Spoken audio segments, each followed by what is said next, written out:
Welcome to Happy Times and Places, in which that annoying bloke who crops up too much on the DVD and Blu-ray extras gets all lovey-dovey with a friend of his about a Doctor Who story, even if it's a bad one. Bloomin' snowflakes.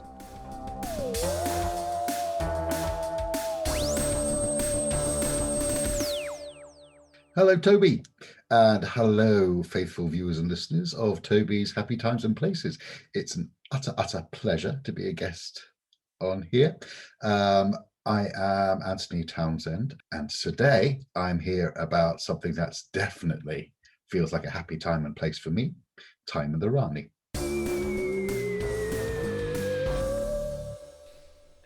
I have episode 4 of Time in the Rani. Nothing can stop me now.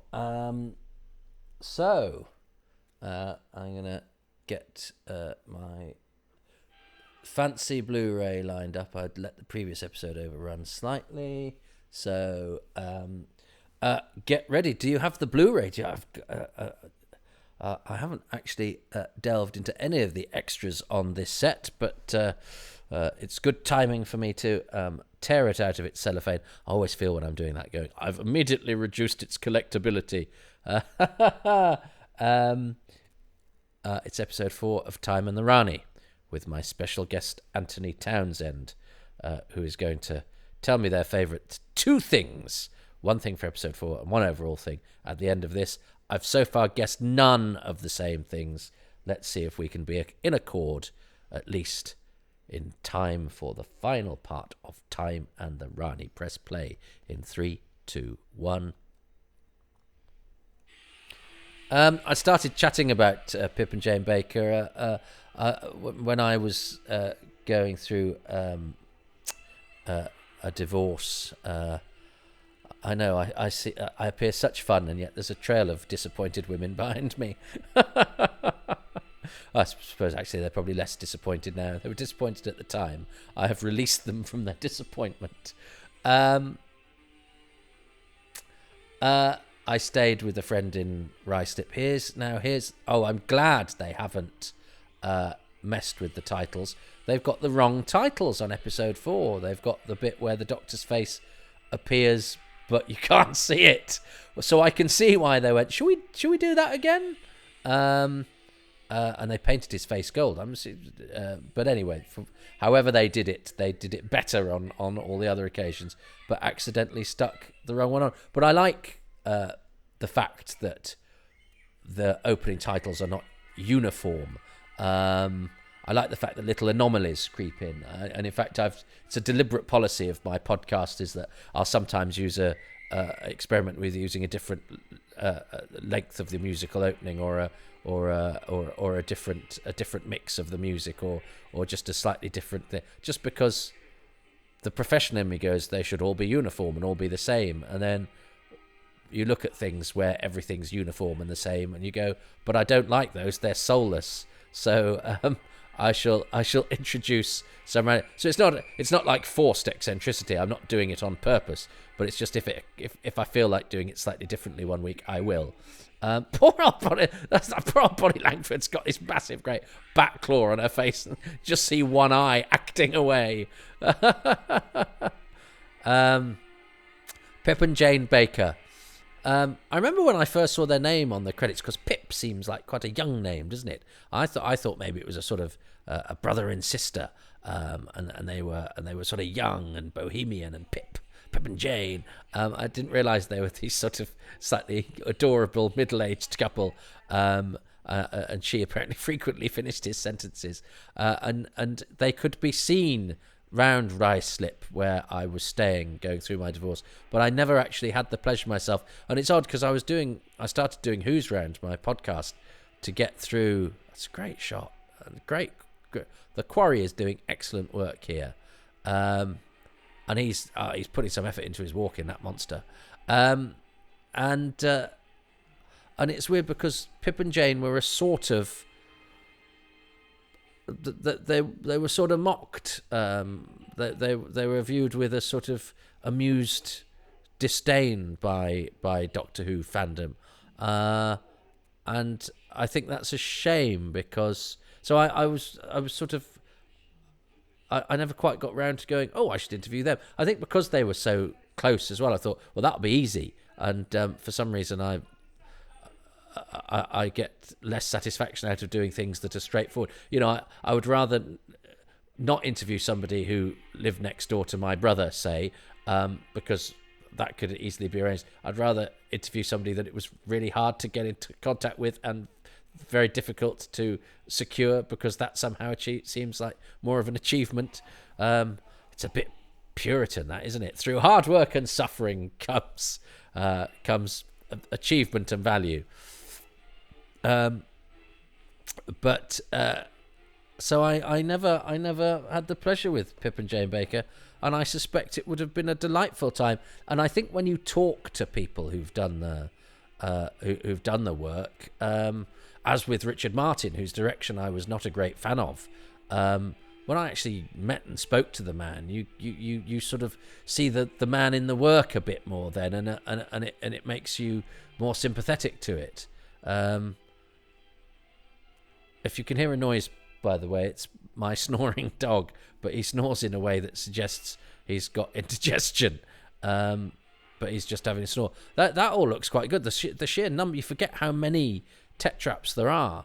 Their potbellies are rather cute, aren't they? And it's odd that because there are so many available to the production, it's odd that we've largely seen, Urak and or one other for most of the story. I suppose it means it's kicking up the odds in the final episode. Now,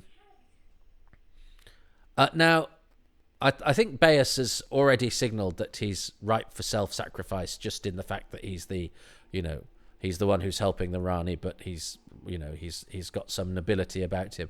But at least he's not doing what Ian McElhenney did in The Timeless Children. He's spending the whole thing going, and I'm quite old, so it doesn't really matter if I die. Because you sort of go, why are you spending all of the episode taking any wind out of the dramatic sails that there may be if we have to lose a much loved character? You're essentially going, it will be less sad if I die. So I feel at least Bayes' sacrifice, although I seem to recall he doesn't actually really need to be there.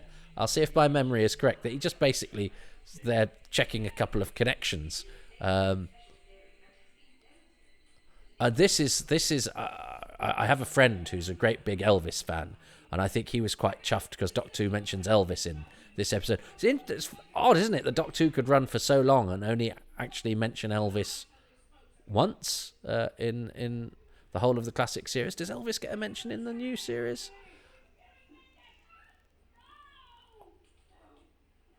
Oh, well done, Kate O'Mara there. She had to act whilst also not getting out of the small cupboard that she's in with the door that shuts quite slowly. She had to do a sort of vampish sort of, oh, I'm so furious, and yet I'm not going to actually try and get out of here because I'm not supposed to.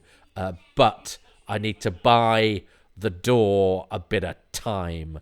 And it's that sort of stage trick that you would use to sell something in the theatre a little bit that you don't need to employ in television anymore, because we have much more access to to cutting and to post and to various things that can shave off little nanoseconds that can tighten up the action.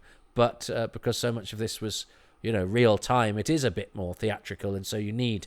I saw Kate O'Mara on stage in a sexy Anthony and Cleopatra, and it caused some consternation because, as the minister in Blot on the Landscape would say, there was a teat, there was a nipple on the poster.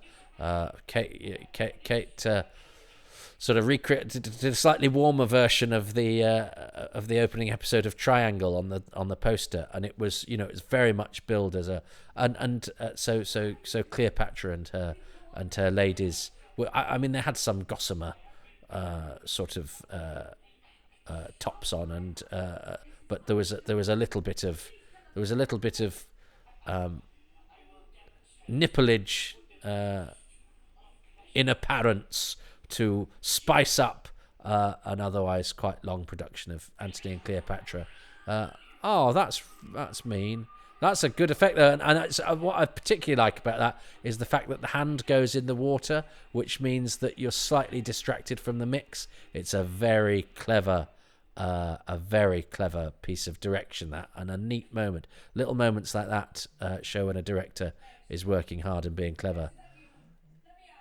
Oh, Bayus? Oh.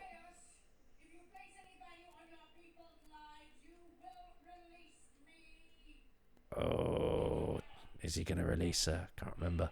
I think he must do. But that's all good. That's all dramatic stuff. And Wanda Ventham can do sort of gravitas and emotion with just a look. She's beautiful, isn't she? It's actually a cast of beautiful people. You've got all these actors who probably, their agents like, yeah, they look good on camera. They're, stunning profiles, good-looking actors. And Doctor Who goes, yes, and we shall paint them all green and put scales and lions' manes on them. I hope Mark Greenstreet's well. I liked him. So yeah, I was with him in Taming of the Shrew, and I've seen Kate O'Mara in Taming of the Shrew. There didn't need nipples to augment that. It was exciting enough. Were there any other Doctor Who people in her? Oh, and in her Taming of the Shrew, Paul Jericho was in that, in Kate O'Mara's Taming of the Shrew. Oh, and Rob Edwards, who's in The Robots of Death and is the voice of Zoannon. Was there anybody in Anthony and Cleopatra? Don't think there was particularly. No. But yes, it caused amongst theatre goers at the Wolverhampton Grand Theatre there was some murmurings, and I know that some posters that I think put an excellent production, the Times, and slapped that on the offending nipple. Censorship via press quotes. But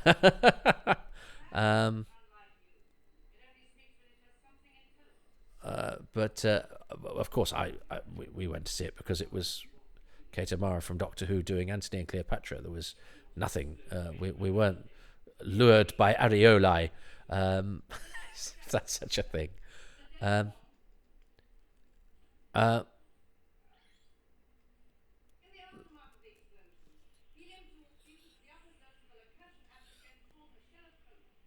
Oh yes, this is. But thankfully, Doctor Who needs to tell Mel so that now this that the Rani's plan is totally understandable to everybody watching. I can't remember the details, but actually I don't really care. It doesn't have to make much sense. But because it doesn't have to make much sense, I do feel sorry for Kate O'Mara having to say all of that, which you could tell she's not particularly over the moon about. And then she sort of goes back to being all gloriously vampish when we get back to the emotion. The stuff about I'm creating a shell of Chronons. Wah, wah, wah, wah, wah. But nothing in the world can stop me destroying things. Yeah, you can do a bit of a emotion to that, because the dialogue is led by what the character is feeling about that, whereas I don't think you can feel much about explaining a shell of Chronons.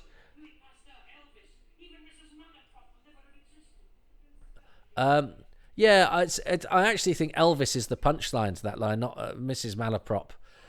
But I think the joke there is that this doctor himself is doing malapropisms and getting quotes wrong, which I'm glad somebody decided is possibly the worst thing about him and that he should stop doing. But post-regenerative trauma makes you try things that your doctor then doesn't do later because the actor is no longer finding their feet. Yeah, I don't know. I think that's good. Post-regenerative trauma is a good thing because it gives you license as a performer to go, should my doctor always kick people in the shins? No, I don't do that anymore. It's post-regenerative trauma. It's...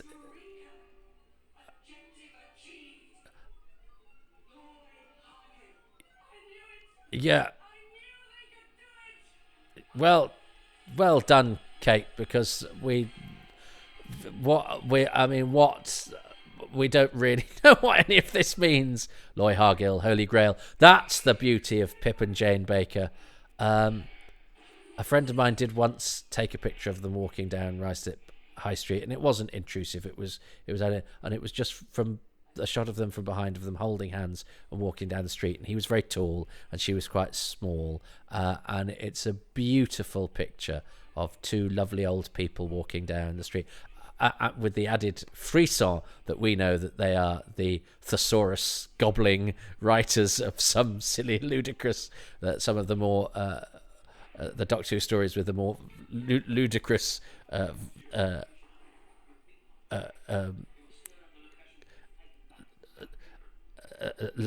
landscape of language.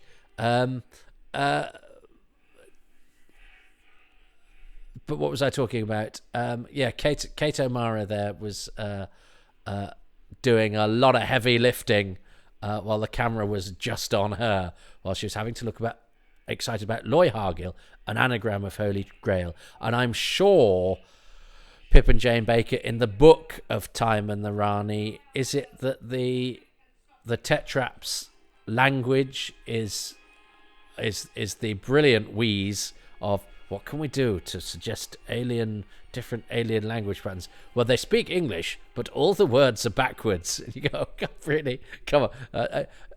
Doctor Who is ambitious and crazy, and sometimes misfires. But sometimes you get moments where somebody thinks they've had a really good idea, and you just have to think about it for a quarter of a second and go, that's really not a really good idea. And why did nobody point that out? So there's a nice bit of jeopardy because everyone's got the bad straps on. Because let's not forget, she is a high-booted, voluminously haired. I've said space dominatrix before. Why not? But the things she does are. Where there's a will, there's a beneficiary. Yeah, very good. But what are we supposed to make of the fact that bauble has the wire that can? It doesn't matter. But it's like they're all in on something that we as a viewer go, well, that's not. You haven't worked anything out clever there. That just happened to be lying around. But it's okay because it's safe. There's a bit of glitter on their faces as well, aren't they? But that suggests scales where the scale makeup is not. So, and I think the shading and everything on the facial makeup is very, very good. I do like the Lacurtians. They might be one of my things. And is Kev McCulloch's music going to be one of my things? I did a thing I don't like there. I used a Christian name of somebody I don't actually know. I don't like it. Yeah, I think I've mentioned this before when publications call Tom Baker Tom, or people call him Tom when it's Tom Baker. He's not our mate. He's Doctor Who. He's an actor. But I'm aware that's very old-fashioned of me. But I don't mind being old-fashioned because it means I now have gravitas. No, it doesn't.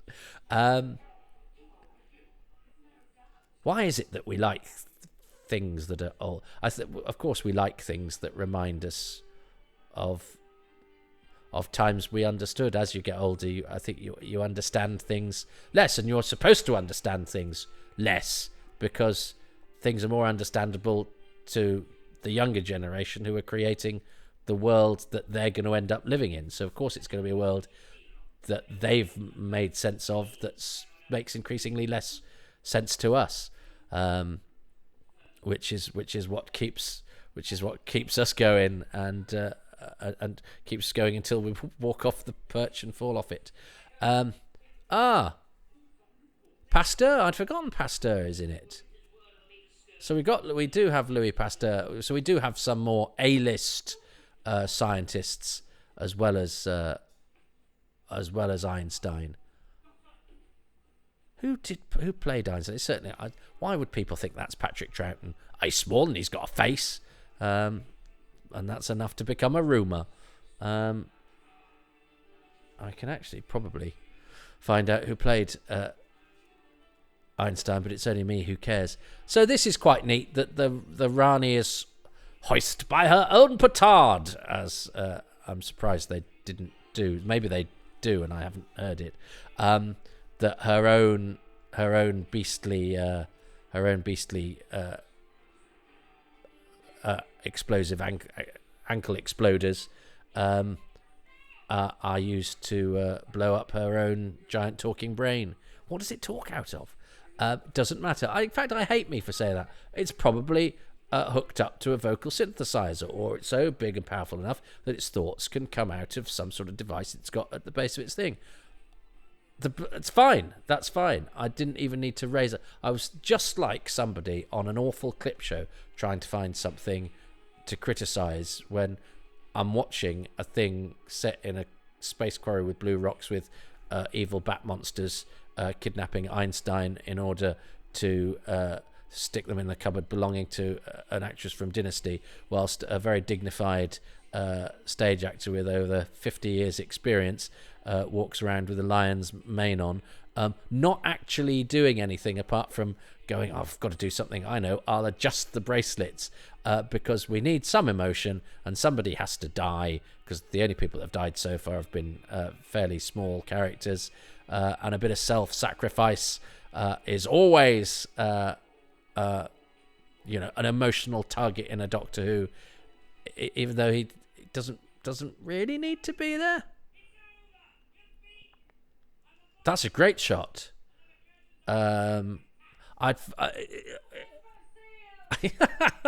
She's flipping glorious. I love her. Oh, poor old Bass. And he fell over then almost as badly as he fell over when he banged his head on the stairs. But that was a fall over plus explosion. So unfortunately, he's Lacertian toast. Great models. Bill Dudman shot all of these. I like the pink sky as well. Just little touches like that to suggest alienness. But and the model works very, very good. But I'd forgotten, actually, because Doctor Who gets a bit of stick for quarries, but the quarries are great locations for Doctor Who, and I think Andrew Morgan has shot this quarry particularly well. Although I don't know why the Rani's TARDIS is a pyramid and not a rock, but it doesn't matter. And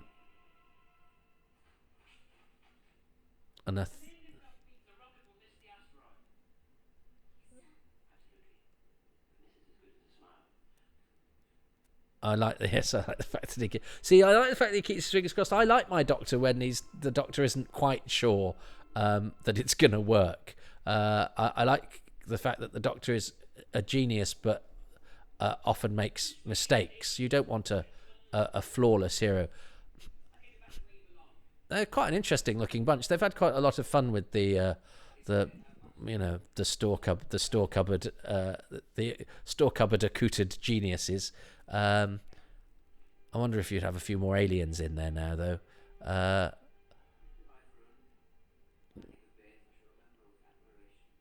I shall remember with admiration his largely pointless sacrifice, because nobody went anywhere near it. He will not be forgotten, but largely because he gave a much better performance in The Faceless Ones. No, Donald Pickering was very good. Yeah, they've.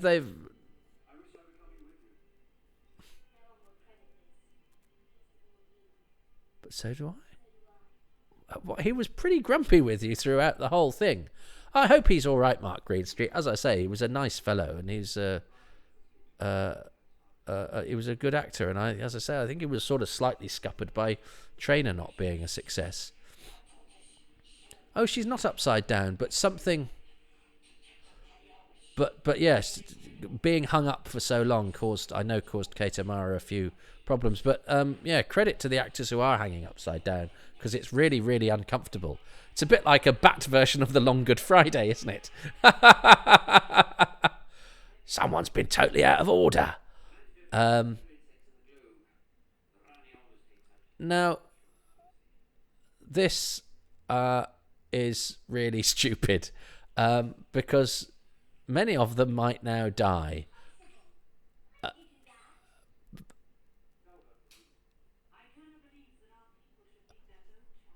but and how does it's I mean, when he said tell the fruit, she could have just gone, Icona's a dick.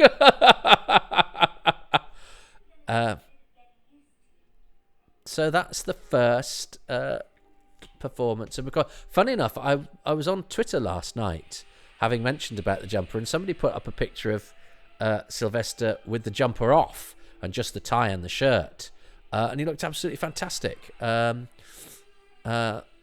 So yeah, I wish they'd ditched the jumper. It's you can have too many question marks. How many is too many question marks? Festooned on a jumper. Okay, so, well, do you know what? My least favourite Doctor Who story, is it now? I didn't find that as much of a chore as Part 2 of Time Lash. I really struggled with when we did this about halfway through, when the plot sort of ground to a halt and they had to sort of fill in, and everyone just sort of seemed to give up.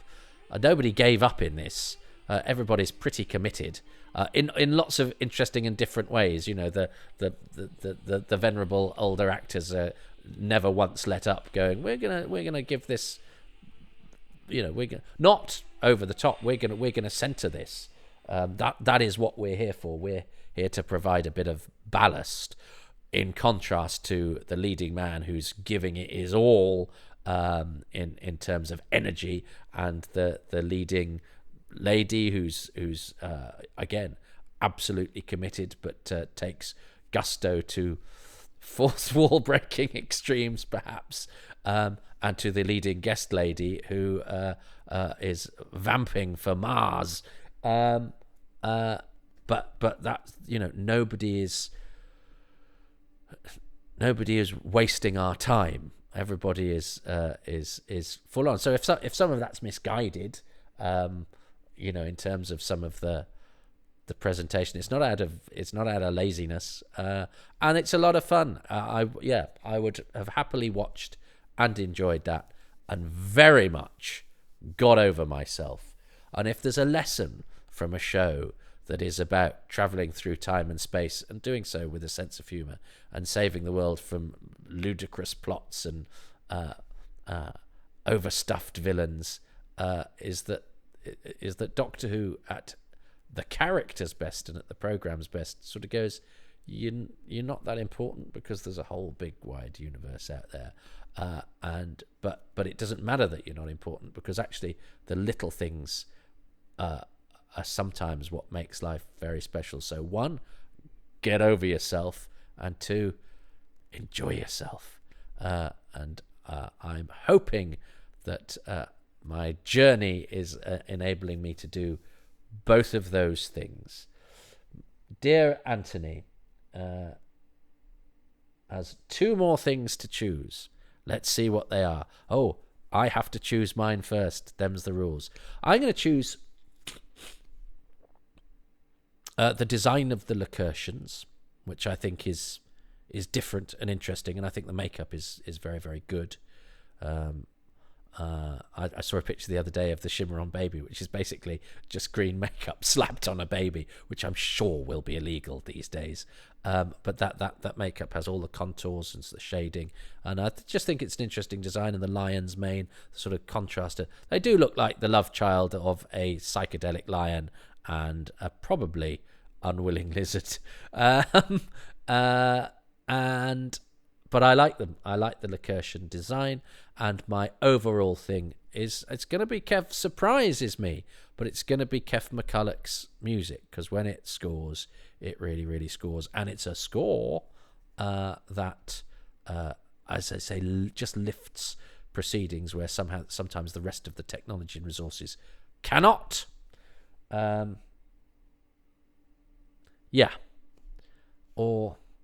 I've chosen now, with an honourable mention to the fact that Pip and Jane Baker, as I say, I think often misguided, but I do adore them, because again, they're not lazy. They their commitment to dialogue that ascends to a level of hyperreality. I think, again, at the time, it made the show seem to be trying a little bit too hard, and written by people who had done nothing bar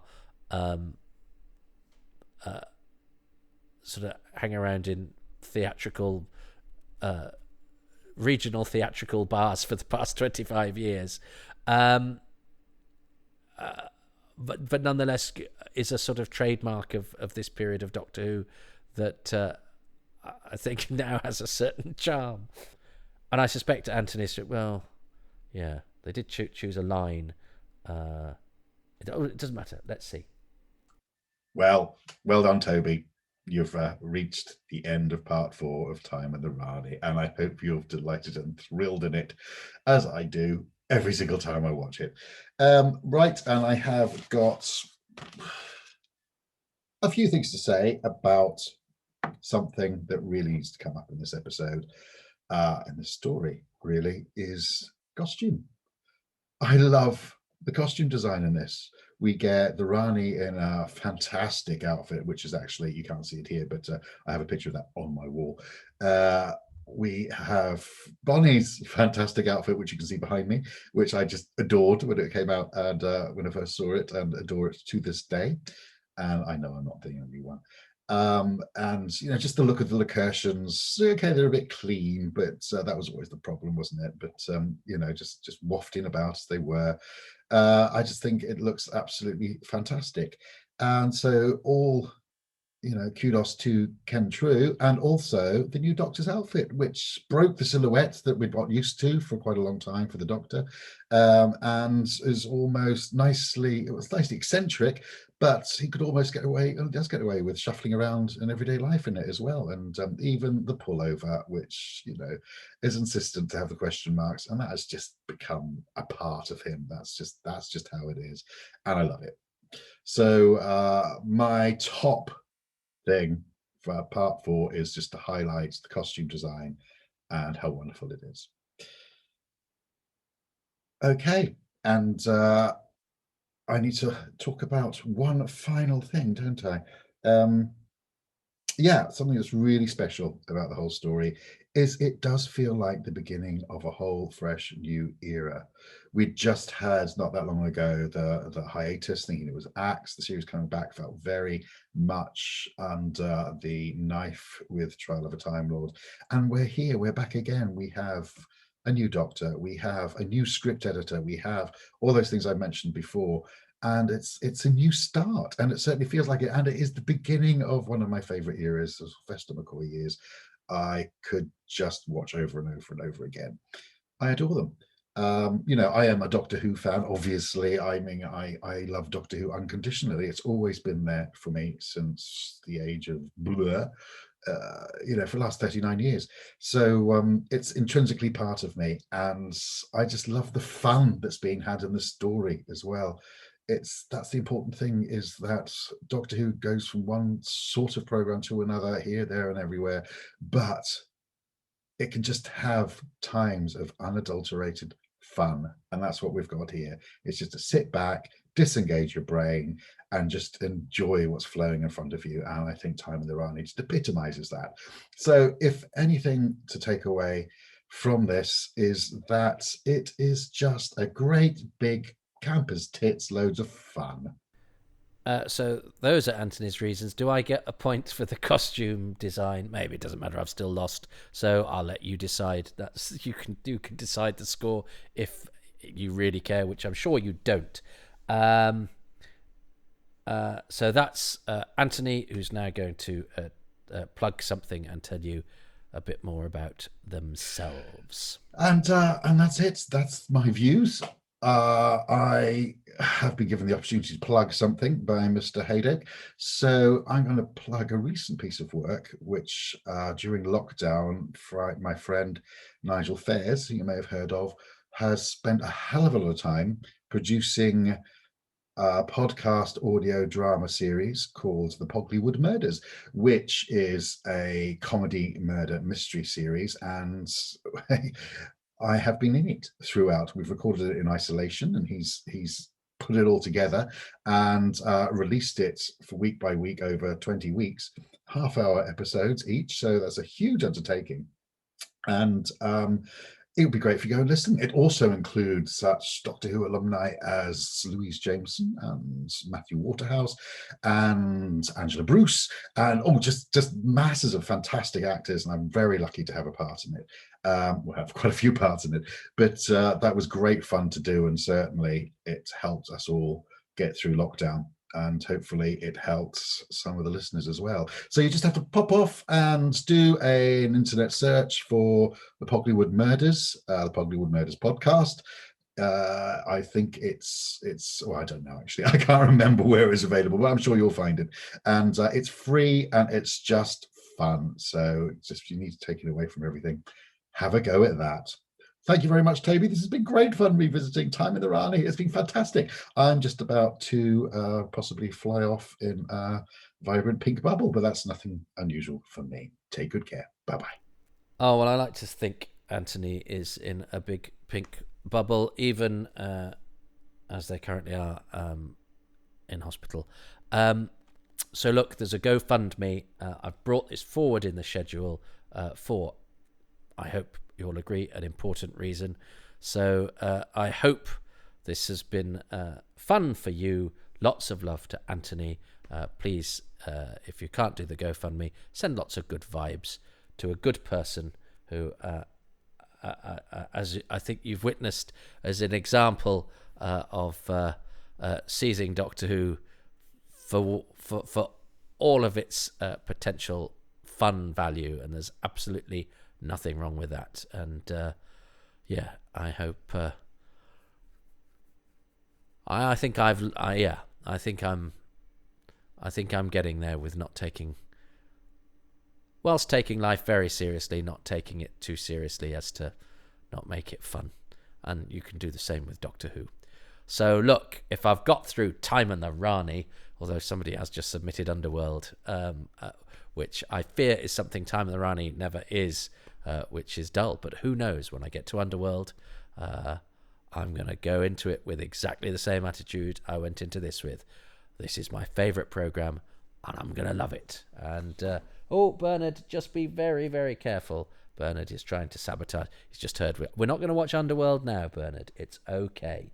We're not going to watch Underworld now. Can I take that wire from around you? There we go, my darling boy. Okay. Thanks very much for listening. Lots of love to Anthony. Lots of love to you out there. Have fun. Nothing in the world can stop you. I think you'll find. I think you'll find. I think you'll find. I think you'll find. Hey listeners, you know how we loved episode 2? Well, one of your number, listener Nick Milton, has been in touch to ruin that for us. Nick says, Toby, sorry to disappoint, but having just listened to your commentary for Time and Your Auntie Part 2, and your praise for Wanda's tears, I double-checked the production subtitles from the box set, which I was reading when I watched a couple of weeks ago. They actually state that she had a special liquid dropped into her eyes just before the recording of these shots to stimulate tears, an old actor's trick.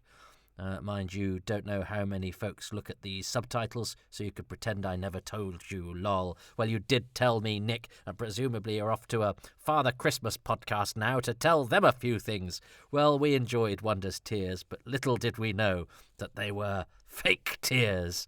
Oh, well, there we go. It was fun while it lasted. So I think you'll find there's not as much poetry in the world as you thought, thanks to listener Nick Milton. Cheers, Nick. Thank you so much for listening to Happy Times and Places, which is presented by me, Toby Hadoke, and my special guest this time around is Anthony Townsend, who can be found on Twitter at Antoine Fruit. I would like to thank some of the patrons of Toby Hadoke's Time Travels, who include Richard Straw, Stephen Moffat, not that one, Rob Leonard, Peter Harness, yes, that one, Sydney Wilson, not that one, John Williams, Rich Wiggins, Kevin West, Peter Ware, Gavin Ware, Alistair Wallace, Gary Wales, John Turner, Sidney Trout, Paul Taylor Greaves, Adam Stone, Dave Stevens, Dave Spofford, David Spencer, Richard Smith, Paul Shields, Jim Sankster, Tom Selinsky, Gavin Rymil, Darren Rule, Alex Rowan, Paula Reynolds, Peter Reed, Quadidors, Liam Price, John Pettigrew, Thomas Payne and Ken Patterson. The music for this podcast is by Dave Gates and the artwork by Dylan Patterson.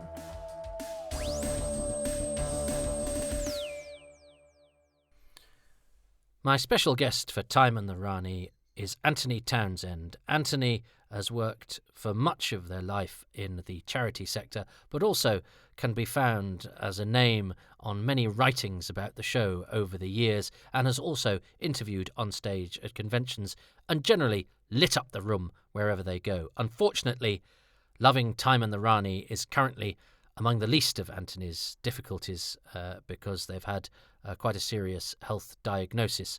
And so we are trying to group together with a GoFundMe page, A Small Hand for Anthony. That's ANTONI. It's a very long link, but it's GoFundMe. It's been set up by Michael Snooze, and the links will be in the literature for this and can be found on my Twitter. But if you're not sure, drop me a line on Twitter at Toby Hadoke, or for these podcasts at Hadoke Podcasts, and I'll send you the link and point you in the right direction. But it'll be everywhere, I promise. But even the smallest amount, I know financially times are tough at the moment, the smallest amount might help to make Anthony just a little bit more comfortable at a time when they could really do with it.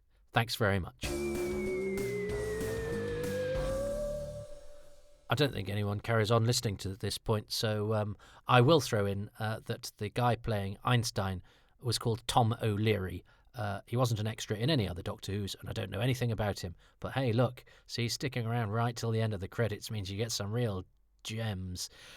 Anyway, if you'd like to become a patron, come to patreon.com/Toby Hadoke, and you get advance releases, bonus material and special access and various bits. It all starts from as little as £3 a month, and you even get a 10% discount on top of that if you sign up for a year. Patreon.com/Toby Hadoke.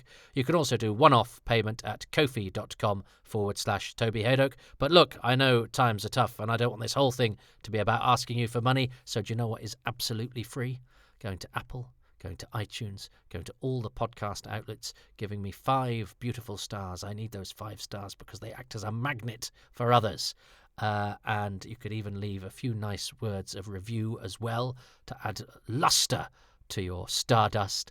And it just really helps to make my internet presence more visible, and it helps to draw people to these podcasts, which, you know, I do my best with, and I hope you like them. And if you do like them, I hope you help to draw other people too, because I feel very silly if this was just me speaking for the benefit of 7 or 8 people. Okay, begging over. Thanks for listening.